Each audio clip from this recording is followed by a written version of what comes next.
नमस्कार, आप देख रहे हैं न्यूज़ स्टेट का सोशल मीडिया प्लेटफॉर्म और मैं हूं आपके साथ में ऋतु तोमर। बात कर लेते हैं अयोध्या रेप केस को लेकर, जिसमें लगातार यूपी सरकार सख्ती दिखा रही है और इसके साथ ही आरोपी के खिलाफ सख्त से सख्त कार्रवाई की जा रही है।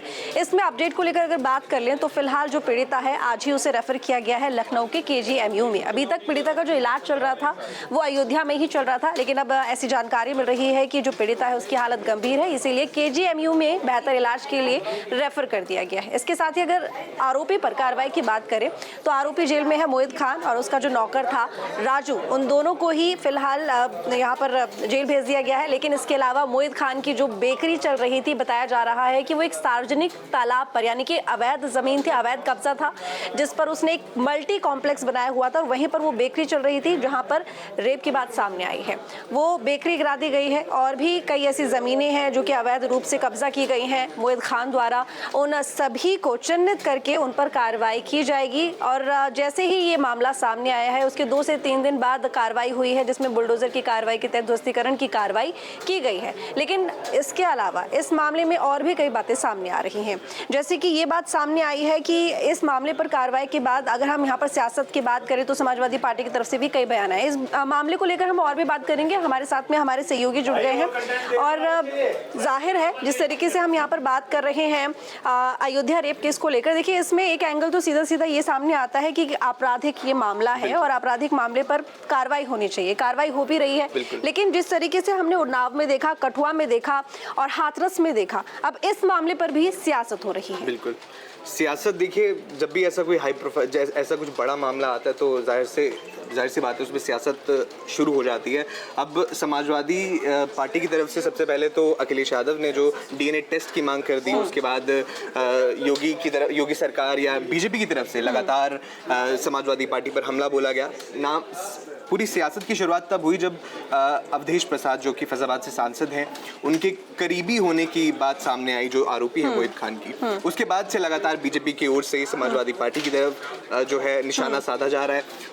इसके पलटवार में अखिलेश यादव ने DNA टेस्ट की मांग कर दी और फिर उसके बाद जो है बीजेपी की ओर से भी इस पूरे मामले में उन पर पलटवार ना सिर्फ DNA टेस्ट की मांग, बल्कि बार बार एक बात जो कही जा रही है वो ये कि किसी बेगुनाह को सजा नहीं होनी चाहिए, DNA टेस्ट करवाया जाए। तो यहाँ पर देखिए 2 बातें हैं। एक तो आप ये कह रहे हैं कि बेगुनाह को सजा नहीं होनी चाहिए, दूसरा आप ये भी कह रहे हैं कि DNA टेस्ट करवाया जाए। बेगुनाह यानी कि कहीं ना कहीं पार्टी ने ये मान लिया है कि मोहित खान उनकी पार्टी का कार्यकर्ता है, क्योंकि अभी तक उसको पद से निष्कासित भी नहीं किया गया है, कार्रवाई चल रही है कानूनी। और उसके अलावा बेगुनाह यानी कि कहीं ना कहीं उनके दिमाग में, जहन में ये बात है कि मोहित खान बेगुनाह है, आप DNA टेस्ट करेंगे तो उसके बाद शायद ये पुष्टि हो जाए कि वो पूरी तरह से उसके ऊपर आरोप लगाए गए हैं या फिर वो बेगुनाह है। तो एक ये स्टैंड यहाँ पे समझ में आता है। देखिए अवधेश प्रसाद का एक नया बयान भी सामने आया जिसमें उन्होंने ये भी कहा है कि इस पूरे मामले की जांच जो है वो उच्च स्तरीय कमेटी से करवाई जाए। इसके साथ साथ उन्होंने ये तक कह दिया कि जो भी आरोपी है उसको फांसी की सजा दी जाए, ये तक उन्होंने बयान दे दिया। इसके साथ साथ उनका कहना है कि पीड़िता जो है उनके परिवार को कम से कम 20 लाख रुपए की आर्थिक मदद दी जाए।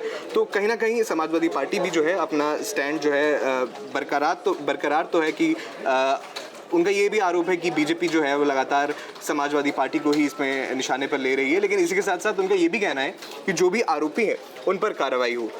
लेकिन एक बात और यहाँ पर कि बीजेपी को अगर हम देखें, देखिए मामले को लेकर कार्रवाई तो जाहिर तौर पर होनी चाहिए, हो भी रही है, लेकिन बीजेपी को यहाँ पर एक मौका मिला है, क्योंकि जिस तरीके से फैजाबाद में समाजवादी पार्टी ने जब जीत हासिल की तो उन्होंने अवधेश प्रसाद को जिस तरीके से इस्तेमाल किया, क्योंकि जब वो सदन में गए, बिल्कुल जब वो सदन में गए, संविधान की कॉपी लेकर सदन में गए, सबसे आगे वाली लाइन में अवधेश प्रसाद जाके बैठे, बीजेपी को एक मौका मिला और उन्होंने तुरंत इस मौके को लपक लिया। और मौका भी क्या था कि इंडिया गठबंधन के जो 2 बड़े नेता हैं, अखिलेश यादव और राहुल गांधी, उनके साथ में जो अवधेश प्रसाद जो है बैठे थे। जब आपने देखा होगा कि अखिलेश यादव स्पीच देने भी आए पहली बार, तो उन्होंने अवधेश प्रसाद की ओर इशारा करके उनका जिक्र भी किया। तो कहीं ना कहीं बिल्कुल जब ये बात सामने आई कि मोहित खान जो है कथित तौर पर जो है उनका करीबी है अवधेश प्रसाद का, तो बीजेपी ने ये मौका लपेटा। लेकिन इसी के साथ पलटवार अखिलेश यादव की तरफ से किया गया और कहा गया कि आप टारगेट मत कीजिए किसी भी पार्टी को, जो भी आरोपी है जांच करवाइए, अगर आरोप सिद्ध होते हैं तो उस पर पूरी कार्रवाई कीजिए।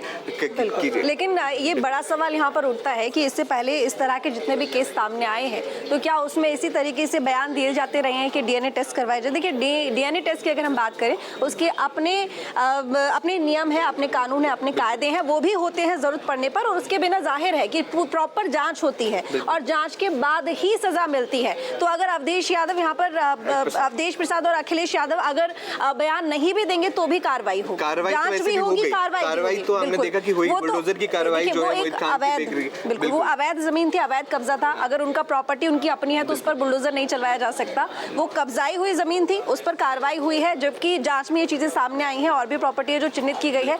तो बात वहां पर यही आ गई है कि डीएनए टेस्ट की जो मांग की जा रही है, अगर वो जांच के लिए जरूरी है तो वो होगी, उसके लिए बयान देने की जरूरत नहीं है। जैसे कि और भी जो पार्टीज हैं उनकी तरफ से ये मुद्दा उठाया गया। सबसे बड़ी बात कि कांग्रेस यहाँ पर चुप है बिल्कुल, क्योंकि वो गठबंधन में है। अभी तक कोई बयान नहीं। हमने देखा था हाथरस में क्या हुआ, कैसे राहुल गांधी वहां पर पहुंचे थे। जो कांग्रेस के अध्यक्ष, यूपी कांग्रेस के अध्यक्ष, उन्होंने ये जरूर बयान दिया कि जो भी आरोपी है उन पर कार्रवाई होनी चाहिए। लेकिन डीएनए वाले सवाल पर डीएनए वाली मांग पर किसी ने कोई अभी तक अपनी तरफ से बयान नहीं दिया है। तो कहीं ना कहीं वही वाली बात है कि ये मामला अब राजनीतिक हो गया।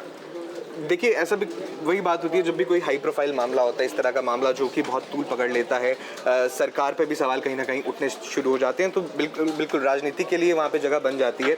अभी हमने देखा केशव प्रसाद मौर्य हैं, उन्होंने अखिलेश यादव को ये आरोप लगाया अखिलेश यादव पर कि वो गुमराह कर रहे हैं, लोगों को ऐसी बातें करके गुमराह कर रहे हैं, क्योंकि उनका यही कहना है कि साफ है वो सपा नेता है और सपा नेता के जब ऐसा मामला सामने आता है तो अपने सपा नेता को बचाने की कोशिश कर रहे हैं, कहीं ना कहीं ये उनका आरोप है। तो हमने यही देखा है कि कहीं ना कहीं दोनों तरफ से जो है बयानबाजी शुरू हो जाती है। ऐसे में इम्पॉर्टेंट बात यह है कि जो न्याय है वो नहीं रुकना चाहिए, कार्रवाई निष्पक्ष तरीके से होनी चाहिए, जांच इसकी निष्पक्ष तरीके से होनी चाहिए। हमने देखा अवधेश प्रसाद ने जो है हाई प्रोफाइल कमेटी गठन करने का पूरे मामले में जो है और रिपोर्ट मांगने की बिल्कुल रिपोर्ट को लेकर उन्होंने कहा है कि कुछ दिनों में रिपोर्ट आ जाएगी, उसके बाद हम मांग करेंगे कि ठीक तरीके से मामले को लेकर कार्रवाई हो। हालांकि पूरी सियासत के पीछे एक बड़ी वजह ये है क्योंकि पीडीए का नारा तो समाजवादी पार्टी ने दे दिया है, लेकिन उसका एमवाई समीकरण भी उसके लिए बहुत महत्वपूर्ण है, उसको समाजवादी पार्टी नहीं छोड़ सकती है। और आपने ये भी देखा कि जब अखिलेश यादव से ये सवाल पूछा गया एमवाई पे ही उन्होंने ये जवाब दिया कि जो लखनऊ की जो बैड टच की घटना थी, सीएम योगी ने सदन में लिस्ट दिखाई थी आरोपों की, उसमें 2 नाम लिए। अखिलेश यादव ने यही कहा कि आपने 2 यादव नाम और जो मुस्लिम समाज है उन्हें टारगेट किया है, आप टारगेट कर रहे हैं। ये अखिलेश यादव का जो है आरोप है, बयान है कि वो ये सब कर रहे हैं। बिल्कुल, और क्योंकि 10 सीटें हैं जिन पर उपचुनाव होना है, जिनमें से एक अयोध्या की सीट है मलकीपुर, जो कि अवधेश प्रसाद के ही सांसद बन जाने की वजह से खाली हुई है। सबकी नजर उस सीट पर है और हर पार्टी अपनी तरफ से पूरी कोशिश कर रही है कि किसी तरह से अपनी छवि को बेहतर बनाया जाए। अब समाजवादी पार्टी जाहिर तौर पर जिस तरीके से इस सीट को जीतने के बाद में, यानी कि फैजाबाद सीट पर जीतने के बाद में खुद को ये साबित करने की कोशिश कर रही है कि वो हमदर्द है पीडीए की, ऐसे में अब इस मामले के सामने आने के बाद कहीं वो बैकफुट पर ना चली जाए, तो उससे बचने का पूरा प्रयास समाजवादी पार्टी की तरफ से है। बिल्कुल, और ना सिर्फ उपचुनाव, आगे जो विधानसभा चुनाव होने हैं उसके नज़रिए से भी इस पूरे मामले को जोड़कर देखा जरूर जाएगा, क्योंकि हमने लोकसभा चुनाव में देखा अखिलेश यादव की पार्टी और इंडिया गठबंधन ने पूरे यूपी में काफ़ी अच्छा प्रदर्शन किया, और इस तरह का मामला जब उस जगह से सामने आता है जहाँ के सांसद जो हैं सपा से हैं, तो कहीं ना कहीं बीजेपी को एक मौका मिल जाता है कि वो इस मौके को भुनाए, और ये भी एक सरकार पे भी ऑनस रहेगा कि वो इस मामले में पूरी तरह से जांच करवाए और पीड़िता के साथ जो है पूरी तरह से न्याय करवाए। ये भी एक ज़रूरी बात है। राजनीति तो अपनी जगह है, लेकिन पीड़िता को न्याय मिलना भी बहुत इम्पोर्टेंट हो जाता है यहाँ। बिल्कुल बिल्कुल, और सबसे बड़ी बात देखिए यहाँ पर ये है कि इस तरह के आपराधिक मामले जब भी सामने आते हैं तो राजनीति से बचना चाहिए और सीधे तौर पर कोशिश करनी चाहिए कि जो पीड़ित है उसे न्याय मिले। राजनीतिक चश्मे से देखना हर आपराधिक मामले को जरूरी नहीं है। तो आपको जानकारी कैसी लगी कमेंट करके जरूर बताइएगा, लाइक कीजिएगा, शेयर भी कीजिएगा। धन्यवाद। न्यूज नेशन अब व्हाट्सएप पर खबरों की ताजा अपडेट के लिए न्यूज नेशन के इस QR कोड को स्कैन करें।